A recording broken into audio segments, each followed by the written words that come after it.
Hello friends, welcome to my YouTube channel. मैं हूं अमरजीत। और फ्रेंड्स, यहां पर हम डिस्कस करने वाले हैं कि कल जो है लखनऊ बेंच का जो है ऑर्डर आ चुका है कि एनआईओ से जितने भी डीएलएड किए हैं वो यूपी टीईटी 2021 का फॉर्म भर सकते हैं। उनको किसी भी प्रकार की प्रॉब्लम नहीं होगी। इससे पहले जो है मान्य नहीं था और बहुत सारे लोग फॉर्म भरे थे, लेकिन वो जो है परीक्षा नहीं दे पाए थे और बहुत सारे लोग परीक्षा भी दिए थे। तो फिलहाल उधर हम बात नहीं करेंगे, यहाँ पर हम बात करेंगे फॉर्म भरने के लिए। तो सबसे पहले जो भी एनआईओ से डीएलएड है उन सभी लोगों को बधाई कि फॉर्म भरने का जो है आपको मौका मिला है। कोर्ट से जो है आपको मौका मिल गया है। तो जो कोई भी अभी तक जो है उसका ऑर्डर कापी जो है कल का ऑर्डर हुआ था वो अभी तक नहीं पा पाया है या फिर नहीं देखा है, तो आप जो है कमेंट बॉक्स में व्हाट्सअप नंबर रहेगा, वहाँ से भी आप हमसे ले सकते हैं। तो यहाँ पे सबसे बड़ी प्रॉब्लम ये होती है कि जैसे आप एनआईओ से डीएलएड हैं और यूपी टीईटी का फॉर्म भरने जा रहे हैं, तो आप कौन सा ऑप्शन सेलेक्ट करेंगे, तो उसके बारे में भी हम देखेंगे। और इससे भी बड़ी बात यह है कि जैसे एनआईओ से डीएलएड किए हैं तो उनका जो है 12th और एनआईओ से डीएलएड है, तो वो जो है फॉर्म कैसे भरेंगे, क्योंकि नॉर्मल सी बात है यूपी टीईटी में जो है वो ग्रेजुएशन अनिवार्य करता है। तो उनके बारे में भी हम देखेंगे कि वो भी किस तरीके से फॉर्म भरेंगे। तो चलिए स्टार्ट करते हैं। और यहाँ पर हम बता दें, यहाँ पर जो है ये है कोर्ट का ऑर्डर। तो हम आपको थोड़ा सा कोर्ट का जो कोर्ट का ऑर्डर है उसको भी देख सकते हैं। तो ये जो है आप कोर्ट का ऑर्डर नंबर आप देख सकते हैं। फिर ये जो पिटिशनर हैं अजीत कुमार तिवारी जी द्वारा, इनके द्वारा जो है एक कोर्ट केस जो है वो किया गया था। और यहाँ पे कुछ कन्फ्यूजन भी है बहुत सारे लोगों का कि जो है ऑर्डर जो हुआ है वो सिर्फ पिटिशनर के लिए हुआ है। तो ऐसा बिल्कुल नहीं है। कोई भी ऑर्डर होता है वो सिर्फ पिटिशनर के लिए होता है, लेकिन जो न्याय होता है उसके क्षेत्र में जो कोई भी एलिजिबल हो वो सबके लिए आता है। तो जो केस किए थे उनके द्वारा भी यही बताया गया था कि ऐसा नहीं है, सिर्फ हमारे लिए नहीं है, सबके लिए है। तो आप बिल्कुल निश्चिंत होकर जो है वो फॉर्म भरिए और अपना तैयारी जो है वो करते रहिए। क्योंकि इससे पहले भी जब पटना हाई कोर्ट का जो ऑर्डर आया था एनआईओ से डीएलएड के लिए, तो हालांकि बिहार में जो है गवर्नमेंट टीचर में सर्विस विभाग है, तो वो भी सिर्फ पिटिशनर के लिए ही आया था। क्योंकि पिटिशनर जो है वो मुख्य बनकर केस करते हैं, तो सिर्फ ऑर्डर उनके लिए आता है, लेकिन जो ऑर्डर का फॉलो होता है वो सबके लिए होता है। तो आप बिल्कुल ये ना घबराएं कि सिर्फ पिटिशनर के लिए है, नहीं, ये सबके लिए है। और फिर आगे हम यहाँ पर देखेंगे, यहाँ पर कुछ हम यहाँ पर भी देख सकते हैं कि हाँ, यहाँ पर जो तीसरा आप यहाँ पर पॉइंट देखेंगे, यहाँ पर दिया हुआ है कि एनसीटीई जो है, और यहाँ पर देख सकते हैं कि बीटीसी जो है द पटना हाई कोर्ट, मतलब जो ये ऑर्डर हुआ है ना लखनऊ बेंच का, ये पटना ऑर्डर जब पटना के ऑर्डर जो था उसी के हिसाब से जो है यहाँ पर किया गया है कि पटना में यदि मान्य होता है तो यहाँ पर क्यों मान्य नहीं होगा। तो बाकी सब यहीं लिखा हुआ है, आप जो है इसको बाकायदा अच्छे से पढ़ भी सकते हैं। और फिर यहाँ पर केस यह भी है कि जो इसके पहले जो है यूपी टीईटी का पास थे या फिर सीटेट का पास थे, जैसे यहाँ पर दिया हुआ है कि TET examination in the year 2019। फिर यहाँ पर दिया हुआ है कि उन लोग मतलब पहले से ही क्वालिफाइड थे। हाँ, यहाँ पर देख सकते हैं कि पिटिशनर जो है उनका मानना है कि have already qualified TET examination in 2019। तो जो आपका यहाँ पर जो है हाई कोर्ट का ऑर्डर है कि जब तक जो है गवर्नमेंट कंफर्म नहीं करती है तब तक सभी के रिजल्ट पर रोक जो है वो लगा रहेगा। और जैसे ही यहाँ से क्लियर होगा तो जो भी पहले से सीटेट या फिर यूपी टीईटी पास हैं उनका जो रिजल्ट है वो वैलिड हो जाएगा। क्योंकि गवर्नमेंट डिग्री नहीं मानी है, तो ऑलरेडी जब डिग्री नहीं मानी है तो सर्टिफिकेट जो है वो नहीं मानेगी। तो यहाँ पर जो है दिया हुआ है कि आपका पहले से जो टीईटी या फिर सीईटी यूपी टेट हो या फिर सीटेट हो वो आपका मान्य हो जाएगा। तो किसी भी प्रकार की घबराने की बात नहीं है। यहाँ पर जो है आप चौथा कॉलम देख सकते हैं। फिर आगे हम यहाँ पर देखेंगे पाँचवा जो है, यहाँ पर आप देख सकते हैं कि जो एनआईओ से डीएलएड है, यहाँ पे दिया हुआ है कि DElEd course of NIOS equivalent to the BTC, मतलब जो एनआईओएस डीएलएड है वो बीटीसी के समकक्ष है। तो यहाँ से आप पूरा मतलब कंफर्म हो जाए कि जो फॉर्म भरने में जो भी बीटीसी वाले जो है जहाँ फॉर्म भरेंगे तो वहाँ पर जो है आपको भी उसी तरीके से फॉर्म भरना है। आपका एनआईओएस डीएलएड के लिए कोई अलग से ऑप्शन नहीं आएगा कि आप एनआईओएस से डीएलएड किए हैं। तो अर्थात जब आप फॉर्म में सिलेक्ट करेंगे तो आपका ऑप्शन नंबर 1 जो है वहीं आपको सिलेक्ट करना है। और आगे जो है हम आपको पूरा दिखाएंगे भी कि किस तरीके से जो है वो भरना है। तो ये जो है ऑर्डर है। और फिर यहाँ पे देख सकते हैं छठवां कॉलम में दिया हुआ है कि 4 वीक अर्थात 4 सप्ताह में जो है यूपी गवर्नमेंट को क्लियर करके दे देना है कि हम NIOS DLED जो है वो किस तरीके से अपने पास मान्य कर रहे हैं, क्योंकि यहाँ पर 12th का भी मुद्दा है और बहुत सारे लोगों का ग्रेजुएशन भी हो गया है। तो यूपी गवर्नमेंट क्या बोलती है कि ग्रेजुएशन करना अनिवार्य है कि नहीं अनिवार्य है। हालांकि जो एजुकेशन पॉलिसी है उसमें प्राइमरी टीचर के लिए जो है वो ग्रेजुएशन प्लस आप जो है DLED किए हों तो ये जो है वो मान्य होती है, लेकिन यूपी में ग्रेजुएशन मांगता है। तो उसके बाद हम देखेंगे, क्योंकि यूपी में जो टीचर की वैकेंसी होती है उसमें एकेडमिक भी होता है और जिसमें जो मेरिट बनती है वो आपके ग्रेजुएशन का भी मेरिट जो है वो ऐड होता है, तभी फाइनल सिलेक्शन जो है फाइनल मेरिट लिस्ट जो है वो तैयार किया जाता है। तो ये जो था ये कोर्ट का ऑर्डर था। यदि आप कोर्ट का ऑर्डर जो है अभी तक नहीं पढ़ पाए हैं तो आप कमेंट बॉक्स में व्हाट्सअप नंबर रहेगा, वहाँ से भी ये ऑर्डर जो है वो आप ले सकते हैं। तो थोड़ा थोड़ा हम आपको दिखा दिए कि आपका जो NIOS DLED की डिग्री है वो BTC के समकक्ष है, अर्थात जिस तरीके से BTC है वो भी आपका NIOS DLED जो है ये डिग्री है। और इसके बाद यदि जो यूपी गवर्नमेंट का डिसीजन आएगा मान्य करने के लिए, तो जो आपका पुराना CTET या फिर UPTET है, अरे CTET और UPTET जो है वो भी आपका मान्य होगा, इसमें किसी भी प्रकार की प्रॉब्लम नहीं होगी। फिर आगे हम यहाँ पर देखे थे कि आप जो है फॉर्म जो भी BTC वाले सिलेक्ट करते हैं वहीं आप जो NIOS DLED किए हैं वो भी जो है सिलेक्ट कर लेंगे। और फिर हम देखेंगे आगे कि जिनका 12th हो और उसके बाद जो है NIOS DLED हो वो फॉर्म किस तरीके से सिलेक्ट करके भरेंगे। तो फ्रेंड्स यहाँ पर जो है जैसे हम फॉर्म भरने से पहले कुछ बातें बता देते हैं। जैसे आप फॉर्म भर रहे हैं, यदि आप मोबाइल से फॉर्म भर रहे हैं तो आप सबसे पहले एक बार अपने मोबाइल को रिफ़्रेश कर लीजिए, क्योंकि इसमें क्या है कि जैसे एक बार पेंडिंग करता है तो बहुत ज़्यादा प्रॉब्लम होता है। तो आप मोबाइल को रिफ़्रेश कर लीजिए या फिर एरोप्लेन मोड में करके फिर जो है सिंपल मोड में करके नेटवर्क चालू करके जो है आप फॉर्म भरिए। और फॉर्म भरते टाइम जो है आप ईमेल आईडी और मोबाइल नंबर जो है वो चालू कर लीजिए, क्योंकि उस पर OTP और पासवर्ड जाएगा। और जो आपका मोबाइल नंबर है वो ध्यान रखिएगा कि जो 63 से स्टार्ट होता है जियो वाला वो नहीं होना चाहिए, क्योंकि इस पर OTP नहीं जा रहा है। ये जो है इसमें इनवैलिड लिख दे रहा है कि आपका मोबाइल नंबर जो है वो इनवैलिड है। तो जो जिसका भी मोबाइल नंबर 94 या फिर 97 या फिर इस तरीके से हो वो जो है अपना मोबाइल नंबर ये रखे रहें, क्योंकि 63 वाले जो भी हैं या फिर हमें लगता है कि जिसका भी जियो का सिम है वो सिम जो है उसमें अलाउ नहीं कर रहा है। और फिर ईमेल आईडी की बात करें तो ईमेल आईडी आपका जो है वो चालू होना चाहिए। बहुत सारे लोगों का यह है कि ईमेल आईडी का आप पासवर्ड भूल गए हैं, तो आप नया ईमेल आईडी बना लीजिए, क्योंकि जो कोई भी इन्फॉर्मेशन होता है ईमेल आईडी पर जो है वो आपके जाता है। यदि आप भूल जाते हैं या फिर बाद में कोई भी प्रॉब्लम होती है तो आपको बहुत ज़्यादा समस्या होगा, तो इसलिए आप नया बना लेंगे ज़्यादा बेटर रहेगा। और फिर बात कर लें कि जैसे आप आपका ईमेल आईडी है तो आप एक बार प्ले स्टोर से जाकर ईमेल आईडी को अपडेट भी कर लीजिए, क्योंकि इस अपडेट भी ना होने से जो है आपकी ईमेल आईडी पे पासवर्ड जाने में लेट होगा, और पासवर्ड जाने में लेट होगा तो आप फॉर्म को एक बार बैक कर लेंगे तो फिर वो वाला पासवर्ड आपको मान्य नहीं होगा। तो ये जो है छोटी मोटी बातें जो हैं आप अच्छे से जो है आप क्लियर कर लें।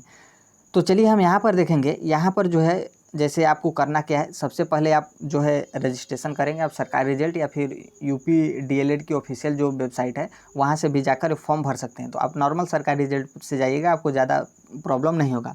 तो आपको सबसे पहले रजिस्ट्रेशन करना है, फिर वेरिफिकेशन करना है। वेरिफिकेशन में वही मोबाइल नंबर और ईमेल आईडी, फिर उसके बाद fill education exam details update, ये सब चीज़ें आपको जो है भरना है। तो ये जो तीसरा वाला पॉइंट है यही जो है आपके लिए जो है बहुत ज़्यादा इम्पोर्टेंट है। फिर उसके बाद है आप पेमेंट करेंगे। आपको पता है कि जो एक पेपर है 600 रुपये लगेगा जनरल OBC के लिए, और जो दोनों पेपर है तो आपको 1200 रुपये लगेगा। और फिर उसके बाद है फिर यहाँ पर आपको एड्रेस भरना है, फिर आप अपलोड फ़ोटो सिग्नेचर करेंगे, फिर उसके बाद जो है आप फाइनल प्रिंट जो है वो कर लेंगे। तो जैसे ही आप रजिस्ट्रेशन करेंगे वहाँ से हम देखेंगे थोड़ा बहुत जो है स्टार्टिंग से हम देखते चलेंगे, और जो क्वालिफ़िकेशन वाला होगा उसमें हम अच्छे से देखेंगे।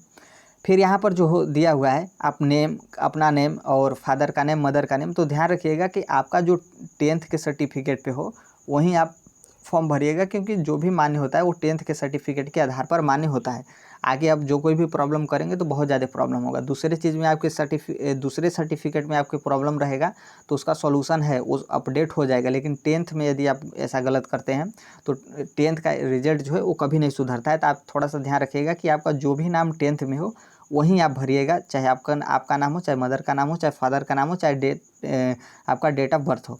फिर उसके बाद कैटेगरी सेलेक्ट करेंगे, आप जिस भी कैटेगरी से आते हो। फिर उसके बाद स्पेशल कैटेगरी सेलेक्ट करेंगे कि आप विकलांग हैं कि नहीं हैं, तो आप नहीं हैं तो नो भी कर सकते हैं। फिर उसके बाद जेंडर है। फिर उसके बाद आप देख सकते हैं यहाँ पर ईमेल आईडी है, मोबाइल नंबर है। और मोबाइल नंबर के बारे में हम आपको बता दिए हैं कि 63 से जो वाला मोबाइल नंबर है वो नहीं ले रहा है, तो आप पहले ही जो है आप हर एक चीज़ें जो है उपस्थित करने के बाद ही फॉर्म भरिए। फिर आप कैप्चा डालेंगे, फिर उसके बाद आगे जाएंगे और नेक्स्ट करने के बाद जैसे ही आप सेलेक्ट करेंगे फिर आपको वेरिफिकेशन के लिए यहीं आएगा। तो ध्यान रखिएगा कि जैसे आपके पास मोबाइल नंबर जो है, मोबाइल नंबर पे आपके OTP नहीं जाएगा। तो ध्यान रखिएगा कि मोबाइल नंबर पे OTP नहीं जाएगा, मोबाइल नंबर पे एक रजिस्ट्रेशन नंबर जाएगा, जो कि यहाँ पर रजिस्ट्रेशन नंबर डालना है। और फिर ईमेल आईडी जो है, ईमेल आईडी पे पासवर्ड जाएगा। और ईमेल आईडी पे जो है पासवर्ड जो रहेगा आपको ABCD इस तरीके से भी रहेगा, और अंक जो होता है दोनों जो है मिक्स रहेगा। तो ध्यान रखिएगा, उसमें सबसे बड़ी दिक्कत कैपिटल और स्मॉल वाले में होती है। तो आप जैसे इसको फिल करेंगे, फिर कैप्चा फिल करने के बाद आप आगे जो है वो चले जाएंगे। तो फिर आगे जो है जाने के बाद आपको क्या करना है, आपको जो है यहीं पर जो है वो सबसे प्रॉब्लम वाली जो है, जो NIO से DLED हो और प्लस 12th प्लस NIO से DLED हो, उनकी सबसे प्रॉब्लम यही होती है कि आप जैसे मिनिमम क्वालिफिकेशन जो है इसमें सिलेक्ट करेंगे, तो आप जैसे ही इसमें सिलेक्ट करेंगे तो आपके लिए ऑप्शन पहले में आएगा जो है वो आएगा DLED और परिवर्तित नाम जो है, अर्थात पूर्व में जो हम जानते थे उसको नाम से BTC। तो वहीं आपको पहला नंबर वाला ही सिलेक्ट करना है। आगे जो है B.Ed दिया रहेगा, या फिर शिक्षा मित्र दिया रहेगा, या फिर NCT द्वारा DLED BLED, या फिर कुछ और कोर्सेज जो हैं वो दिए रहते हैं जो कि NCT द्वारा मान्यता प्राप्त होती हैं। तो आपको हम ऊपर भी कोर्ट का आर्डर दिखाएं कि आपका जो DLED का सर्टिफिकेट है वो BTC के समकक्ष है। तो आप जो है एक नंबर पे जो है सिलेक्ट करेंगे, फॉर्म भरेंगे। हम आपको दिखाएंगे भी कि आगे कि कौन कौन से ऑप्शन आते हैं। फिर यहाँ पर है कि मिनिमम क्वालिफिकेशन स्टेटस, तो हम जो है NIO से DLED के लिए ये जो है वीडियो बना रहे हैं खास करके, और जो भी UPTT का कोई भी फॉर्म भरा है वो भी आसानी से देख सकता है, इसमें कोई प्रॉब्लम नहीं होगी। लेकिन NIO से जो DLED वाले हैं वो यहाँ पर जो है, यहाँ पे आपको देगा पासेड और अपेयरिंग। तो आप पास हैं, आपका डिग्री 2019 में ही कंप्लीट हो गया था, तो इसमें आप पासिंग भरेंगे। फिर जो है दिया हुआ था कि एग्जामिनेशन अप्लाइंग फॉर, तो यहाँ पे जो है आपको मतलब आप फॉर्म भर रहे हैं तो किस पेपर के लिए भर रहे हैं, पेपर 1 या फिर पेपर 2 या फिर दोनों पेपर। तो यहाँ पर जो है आपको दूसरा नंबर पे सिलेक्ट करना है यदि आप दोनों पेपर भर रहे हैं। तो यदि सिर्फ प्राइमरी के लिए भर रहे हैं तो पेपर पहला जो है उसको भरेंगे, और यदि आप मिडिल के लिए भर रहे हैं तो तीसरा, और यदि दोनों के लिए भर रहे हैं तो दूसरा। तो जो कोई भी 12th हो और NIO से DLED हो वो सिर्फ एक को सिलेक्ट करेगा, क्योंकि वो प्राइमरी के लिए ही एलिजिबल है। मिडिल के लिए आपको ग्रेजुएशन चाहिए ही चाहिए हर हालत में। फिर आगे है एग्जामिनेशन सिटी देगा, आप जो भी नज़दीकी सिटी होगा वहाँ सेलेक्ट कर सकते हैं, जो कि 3 एग्जामिनेशन सेंटर जो है आपको सेलेक्ट करने के लिए देगा। फिर जो है यहीं आपको जो है दिया रहेगा, जो कि हम ऊपर बात कर रहे थे। जैसे ही आप मिनिमम क्वालिफिकेशन में सिलेक्ट करेंगे तो यहाँ पर आपको देगा DLED, और यहाँ पर देख सकते हैं कि पूर्व में BTC उसका जो है नाम था। फिर शिक्षा मित्र, फिर D.ED, फिर स्पेशल BTC, ये सब बहुत सारे दिए रहेंगे, लेकिन उससे आपको कोई मतलब नहीं रहेगा। आपको एक नंबर जो है पहला वाला सिलेक्ट करके आगे जो है वो बढ़ जाना है। तो ये जो था आपके लिए था। फिर आगे हम जैसे ही यहाँ से सिलेक्ट करेंगे, फिर हम आपको वहाँ पर दिखाए थे कि क्या डालेगा। तो यहाँ पर जो है आपका अपेयरिंग या फिर फाइनल ईयर जो है वो नहीं सिलेक्ट करना है। यहाँ पर जो है आपको पासेड सेलेक्ट करना है, क्योंकि आपका जो है वो क्लियर हो गया, आप पास हो गए हैं। तो यहाँ पर जो है आप सिलेक्ट कर सकते हैं। और जो कोई भी जिनका भी नहीं हुआ है, चाहे वो जैसे B.Ed किए हों या फिर सिंपल BTC हो, तो वो जो है पहले को सिलेक्ट करेंगे यदि वो फाइनल ईयर में हो और अपेयरिंग में हो। तो ये जो था यहाँ पर है। और यहाँ पर हम कुछ बातें बता दें कि जैसे बहुत से लोगों का कन्फ्यूजन ये रहता है कि जैसे हम हमारा दूसरे सेमेस्टर का पेपर हो गया या फिर हमारे फर्स्ट ईयर का पेपर हो गया, तो हम फॉर्म भर सकते हैं कि नहीं। तो जैसे देखिए, आपका सेमेस्टर वाला होगा, सेमेस्टर वाइज यदि आपका डिग्री या फिर डिप्लोमा है, तो जैसे B.Ed में क्या होता है कि B.Ed में ईयर वाला भी होता है और सेमेस्टर वाला भी होता है। तो जैसे आपका सेमेस्टर वाला हो तो 2 सेमेस्टर आपका पूरा हो जाएगा, तभी आप फॉर्म भर सकते हैं। और यदि ईयर वाला हो तो आप जो है आपका पहले साल का पेपर हो गया हो तो आप फॉर्म भर सकते हैं। और उसी तरीके से डीएलएड वालों का है, डीएलएड वालों का 2 सेमेस्टर हो गया है तो वो फॉर्म आसानी से भर सकते हैं, किसी भी प्रकार की प्रॉब्लम नहीं होगी। क्योंकि यहाँ पे दिया हुआ है कि फाइनल ईयर में जो है आपका होना चाहिए, यहाँ पे फाइनल सेमेस्टर की बात नहीं किया है, फाइनल ईयर की बात किया है। तो आपका दो सेमेस्टर पेपर हो जाता है तो आप जो है फाइनल ईयर में माने जाते हैं। और एनआईओसी डीएलएड वालों की बात करें तो वो पासेड में जो है वो फॉर्म जो है फिलअप करके आगे बढ़ सकते हैं। फिर जैसे ही आप आगे बढ़ेंगे यहाँ पर जो है आप सेलेक्ट करेंगे कि आप किस पेपर के लिए, पेपर 1 और पेपर 2 या फिर दोनों पेपर के लिए फॉर्म भर रहे हैं। अब सबसे बड़ी प्रॉब्लम आती है यहाँ पर, क्योंकि बहुत से लोगों का मानना यही है कि जैसे यहाँ पर जो है ग्रेजुएशन मांगता है तो ग्रेजुएशन नहीं है तो कैसे हम फॉर्म भरेंगे। तो देखिए यहाँ पर जो है थोड़ा सा मोटी मोटी बातें ये है कि जैसे आप यहाँ पे सिलेक्ट करेंगे, यहाँ पे जैसे ही आप इस पे टिक करेंगे तो यहाँ पे इस तरीके से ब्लू कलर में जो है टिक हो जाएगा, तभी आप ये जो है फॉर्म भर सकते हैं। यदि आप यहाँ पे टिक नहीं करेंगे तो ये इसमें जो है आप बिना फॉर्म भरे ही आगे आप चले जाएंगे। तो ध्यान रखिए कि जिनका भी 12th प्लस एनआईओसी डीएलएड हो वो जो है ग्रेजुएशन वाले कॉलम में जो है इसको ना सेलेक्ट करें और आसानी से जो है वो आगे चले जाएंगे। और यहाँ पर जो है कहीं पे इम्पोर्टेंट टिक नहीं लगा है कि आप इसको बिना भरे हुए आगे जा सकते हैं, तो ऐसा कहीं पर भी नहीं दिया है। तो आप बिना यहाँ पे जो है टिक लगाए आप इसको टिक मत लगाइएगा, ताकि आपको फॉर्म भरने का ऑप्शन ही नहीं यहाँ पर आएगा और आप आसानी से जो है आगे बढ़ सकते हैं। तो यहाँ पर जैसे हम देखेंगे कि 10th में लगाएंगे तो आपके बोर्ड यूनिवर्सिटी का नेम देगा, फिर पासिंग ईयर देगा, रोल नंबर, मार्कशीट नंबर, और फिर जो है टोटल मार्क और जो है कितने में आपका नंबर आया है वो आपको जो है सिलेक्ट करना है। इसी तरीके से आप 12th में भी सिलेक्ट करेंगे। फिर जो है आगे हम देखेंगे, फिर जैसे ही वहाँ पर सिलेक्ट करेंगे फिर आता है आपका ग्रेजुएशन वाला। तो ग्रेजुएशन में आप इसको क्लिक मत करिए, क्लिक नहीं करेंगे तो आप आसानी से आगे बढ़ जाएंगे। यदि आप यहाँ पे क्लिक करते हैं तो आपको भरना ही पड़ेगा। तो यहाँ पे ध्यान रखिएगा कि आप बिना क्लिक करे हुए जो है आप फॉर्म आगे भर सकते हैं। तो इसलिए जो है एनआईओसी से जितने भी डीएलएड हो प्लस जो है उनका 12th हो और डिप्लोमा हो एनआईओसी से, तो वो जो है आसानी से इस तरीके से फॉर्म भर सकते हैं, किसी प्रकार की प्रॉब्लम नहीं होगी और आगे भी एग्ज़ाम देने में किसी प्रकार की प्रॉब्लम नहीं होगी, क्योंकि कोर्ट का ऑर्डर है। तो यहाँ पर जो है हम आगे देखेंगे, यहाँ पर जैसे जो है आपका ये है, क्योंकि इसमें जैसे देखिए यहाँ पे पोस्ट ग्रेजुएशन दिया है। अब नॉर्मल सी बात है, पोस्ट ग्रेजुएशन क्वालिफिकेशन तो होता ही नहीं है। अब जिसका हो वो भर दे, जिसका नहीं है वो नहीं भरेगा। तो वैसा थोड़ा ही है कि वो फॉर्म नहीं भरेगा तो आगे नहीं जाएगा, नहीं, बिल्कुल यदि वो चला जाएगा। ये यहाँ पर टिक नहीं करता है तो उसी तरीके से आप टिक मत करिएगा और आप जो है आगे आप आसानी से जा सकते हैं।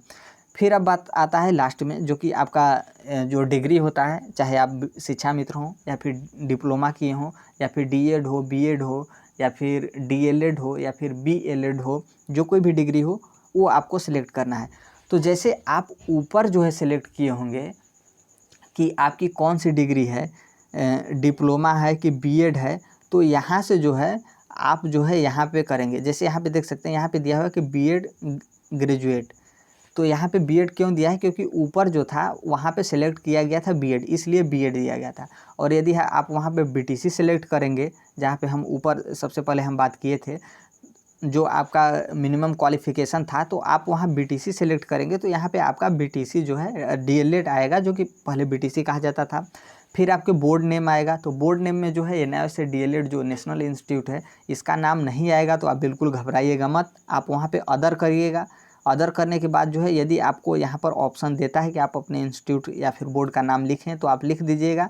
नहीं आता है तो किसी भी प्रकार की प्रॉब्लम नहीं होगी।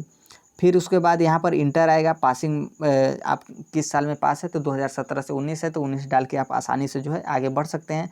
रोल नंबर के लिए आएगा, तो रोल नंबर आपका जो इनरोलमेंट नंबर होता है वहीं आपका रोल नंबर होता है, क्योंकि आपने एनआईओसी डीएलएड वाले एग्ज़ाम दिए होंगे। तो रोल नंबर में जो है इनरोलमेंट नंबर जो है वो फॉर्म फिलअप करके जो है एग्ज़ाम देते थे, तो ये है। फिर जो है यहाँ पर जो दिया हुआ है, यहाँ पर जो है आपका टोटल मार्क्स, और यहाँ पर जो आपका दिया हुआ है, आपका जो सर्टिफिकेट नंबर है वो दिया हुआ है। तो आप सर्टिफिकेट नंबर आपके जो आपको सर्टिफिकेट मिला होगा हार्ड कॉपी, उसमें दिया रहता है। तो ये जो है आप यहाँ पे सर्टिफिकेट नंबर लिखेंगे। फिर आप जो है कितना नंबर जो है आप 1400 में कितना नंबर लाए हैं, तो यहाँ पर जो है आप जितना नंबर लाए हैं वो, और टोटल नंबर जो है आपको यहाँ पर लिखना है। फिर उसके बाद जो है आप आगे जो है वो फॉर्म आपका जो है चला जाएगा।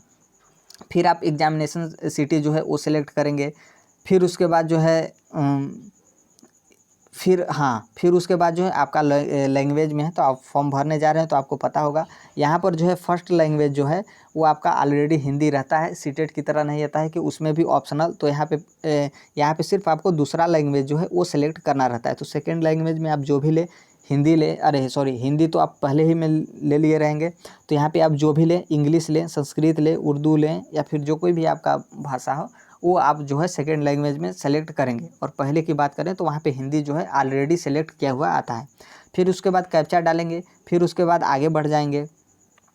फिर आगे बढ़ने के बाद आप जो है ये जो है प्रक्रिया पूरी हो गई होगी, और आप जो है इसके बाद अपना फ़ोटो सिग्नेचर लगाएंगे। ध्यान से लगाइएगा क्यों, और हर एक चीज़ जो है फॉर्म भरने से पहले ही जो है अपने पास रख लीजिएगा, ताकि आपको जो है वो किसी भी प्रकार की प्रॉब्लम नहीं होगी। फिर आप फ़ीस पेमेंट करेंगे, जो कि सिंगल पेपर के लिए 600 रुपये है और डबल पेपर के लिए 1200 रुपये है। और फिर यहाँ पर जो था, आप जैसे ही जो है लैंग्वेज सेलेक्ट करेंगे, फिर उसके बाद आपका मीडियम सेलेक्ट करने के लिए आएगा कि आप किस मीडियम में जो है वो पेपर देना चाहते हैं। यदि आप हिंदी में देना चाहते हैं तो हिंदी सेलेक्ट करिएगा, और इंग्लिश में चाहते हैं तो आप इंग्लिश सेलेक्ट करिएगा। सिर्फ 2 ही लैंग्वेज होता है। जैसे ही आप इतना सेलेक्ट कर लेंगे, फिर उसके बाद जो है वो आपका फाइनल प्रिंट आ जाता है। तो आप जो है फाइनल प्रिंट पे जाएंगे और वहाँ पे अपना रजिस्ट्रेशन नंबर इंटर करेंगे, और या फिर यदि लॉग आउट हो जाएगा तब, यदि नहीं लॉग आउट होगा तो आप फाइनल प्रिंट में जाकर जो है अपना पूरा फॉर्म जो है वो निकाल सकते हैं। तो फ्रेंड्स, ये जो था कि NIOSET DLED वाले हैं जिनका 12th प्लस NIOSEट DLED हो या फिर ग्रेजुएशन प्लस NIOSEट DLED हो, वो फॉर्म कैसे भरेंगे इसके बारे में पूरा डिटेल्स था। तो आशा करता हूँ कि आप आसानी से जो है वो समझ गए होंगे। यदि फिर भी नहीं समझ में आए तो आप कमेंट बॉक्स में जो है व्हाट्सअप नंबर मेरा पिन रहेगा, वहाँ से आप जो है डायरेक्ट हमसे जो है कोई भी क्वेरी हो और जो है जुड़ सकते हैं। तो फ्रेंड्स, ये था अपडेट। मिलते हैं अगले नेक्स्ट वीडियो में। यदि आप मेरे चैनल को सब्सक्राइब नहीं किए हैं तो बिल्कुल ज़रूर कर लीजिएगा, और जो कोई भी अपडेट होता है तो और बिल्कुल जो है फैक्ट के साथ और ओरिजिनल जो है हम आपको डाटा जो है वो शेयर करते हैं। तो मिलते हैं अगले नेक्स्ट वीडियो में। यदि आप चैनल को सब्सक्राइब नहीं किए हैं तो कर लीजिएगा, और शेयर भी कर दीजिएगा। जो कोई भी क्यूरी हो आप हमसे कर सकते हैं। तो मिलते हैं अगले नेक्स्ट वीडियो में, तब तक के लिए thank you, bye bye, take care, all the best. Thank you for listening, God bless you all, thank you.